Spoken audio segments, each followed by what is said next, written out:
Hi friends, বাবুস কিচেনে সবাইকে welcome করে আজ আমি আপনাদের সামনে আরও একটি রেসিপি নিয়ে হাজির হয়েছি। আজকের রেসিপি হলো দই পনির, একদম নিরামিষভাবে বানানো দই পনির। এই দই পনির আমরা যেমন প্লেন রাইসের সাথে সার্ভ করতে পারি, ঠিক তেমনই রুটি, পরোটা, নান, পোলাও সব কিছুর সাথে আমরা সার্ভ করতে পারি। তাছাড়া যা রেসিপির দিকে আমি কিভাবে বানিয়েছি এই নিরামিষ দই পনির, আর ভিডিওটি স্কিপ না করে লাস্ট পর্যন্ত দেখার জন্য অনুরোধ রইল। দই পনির বানানোর জন্য আমি এখানে 250 গ্রাম পনির নিয়েছি, আর পনির ঠিক এভাবে কিউব পিসেস করে কেটে নিয়েছি। মিক্সিং জার নিয়েছি, এর মধ্যে দেবো 1 চামচ পরিমাণে পোস্ত, দেবো 7-8টা কাজু বাদাম। জল না দিয়ে এভাবে শুকনো অবস্থায় প্রথমে একটু গুঁড়িয়ে নেব। দেখুন এভাবে গুঁড়িয়ে নিয়েছি। এখন দেবো 3টে কাঁচা লঙ্কা আর একটা মিডিয়াম সাইজের টমেটো, 1.5 ইঞ্চি আদা, অল্প পরিমাণে জল দিয়ে একটা ফাইন পেস্ট বানিয়ে নেব। দেখুন একদম ফাইনভাবে বেটে নিয়েছি। এখানে 3 চামচ পরিমাণে টক দই নিয়েছি মিক্সিং গ্রাইন্ডারের মধ্যে। এখন ভালোভাবে ফেটিয়ে নেব। এভাবে মিক্সিং গ্রাইন্ডারের মধ্যে দইটা ফেটিয়ে নিলে কোনো রকম লাম্পস থাকে না। ফেটিয়ে নিয়ে টক দই একটা বড় বোলের মধ্যে নিয়ে নেব। এবার টক দইয়ের মধ্যে দেবো পরিমাণ মতো লবণ,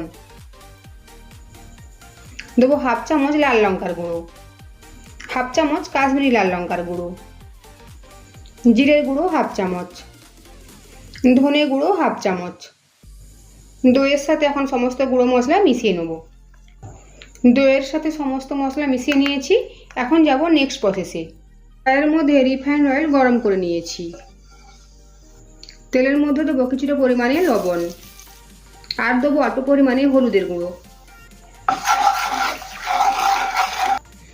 এখন এই তেলের মধ্যে দেবো কিউব পিসেস করে কেটে রাখা পনির। হালকা লাল করে পনিরের পিসগুলো ভেজে নেব। তেলের মধ্যে লবণ দেওয়ার ফলে পনিরের পিসের মধ্যে লবণের স্বাদ এসে যাবে, সাথে সাথে হলুদ গুঁড়ো দেওয়ার ফলে পনিরের মধ্যে খুব সুন্দর একটা কালার এসে যাবে। এখন গ্যাসের ফ্লেম মিডিয়াম টু হাই রেখে পনিরের পিসগুলো ভেজে নেব। পনির ভেজে নিয়েছি, তুলে নেব। একই তেলের মধ্যে ফোড়নের জন্য দেবো এলাচ, দারচিনি, লবঙ্গ আর গোলমরিচ। ফোড়ন ভাজা হয়ে গিয়েছে। এখন দেবো কাজু বাদাম, পোস্ত, টমেটো আর কাঁচা লঙ্কার পেস্ট। আর গ্যাসের ফ্লেম কমিয়ে রেখে মশলা নেড়ে চেড়ে ভালো করে মিশিয়ে নিতে হবে। আর গ্যাসের ফ্লেম অবশ্যই কমিয়ে রাখতে হবে, কারণ কাজু বাদাম আর টমেটো রয়েছে, তাই তলায় বসে যেতে পারে। মশলা কষানো হয়ে গিয়েছে। এখন দেবো আগে থেকে ফেটিয়ে রাখা টক দই।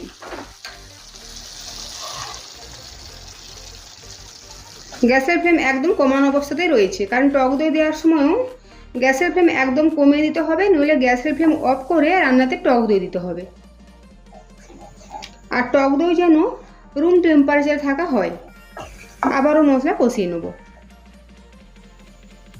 কষানোর মাঝে দেবো পরিমাণ মতো লবণ। খেয়াল রাখতে হবে পনির ভাজার সময় তেলের মধ্যে কিছুটা পরিমাণে লবণ দেওয়া ছিল। আর দেবো অল্প পরিমাণে চিনি। যেহেতু টক দই আর টমেটো রয়েছে, তাই টেস্টটাকে ব্যালেন্স করার জন্য চিনি দিয়েছি। দেখুন মশলা কষানো হয়ে গেছে। মশলা থেকে তেল পুরোপুরিভাবে আলাদা হয়েছে। এখন দেবো আগে থেকে ভেজে রাখা পনিরের পিস। গ্রেভির সাথে মিশিয়ে নেব।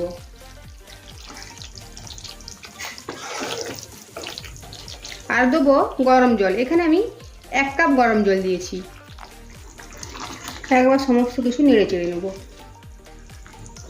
আর গ্যাসের ফ্লেম কমিয়ে রেখে 5 মিনিটের জন্য ঢাকা চাপা দিয়ে রান্না করে নেব। 5 মিনিট পরে ঢাকাটা সরিয়ে নেব। একবার নেড়ে দেবো।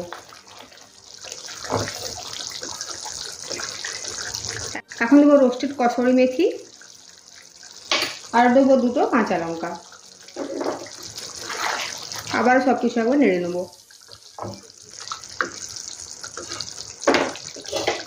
2 মিনিটের জন্য ঢাকা চাপা দিয়ে রান্না করে নেব। 2 মিনিট পরে ঢাকা সরিয়ে নিয়েছি। এখন দেবো 1/2 চামচের কম গরম মশলা গুঁড়ো। গরম মশলা গুঁড়ো গ্রেভির সাথে মিশিয়ে নেব।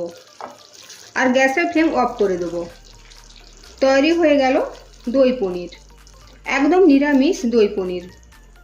আজকের আমার এই রেসিপি যদি আপনাদের ভালো লেগে থাকে তো অবশ্যই কমেন্ট করে জানাবেন কেমন হয়েছে। সাথে লাইক, শেয়ার ও সাবস্ক্রাইব করার জন্য অনুরোধ রইল। আর পাশে থাকা বেল আইকন প্রেস করার অনুরোধ রইল আমার প্রতিদিনের ভিডিওর আপডেট পাওয়ার জন্য। ভালো থাকবেন, সুস্থ থাকবেন। ফিরে আসছি অন্য কোনো রেসিপি নিয়ে। আর ভিডিওটি লাস্ট পর্যন্ত দেখার জন্য ধন্যবাদ।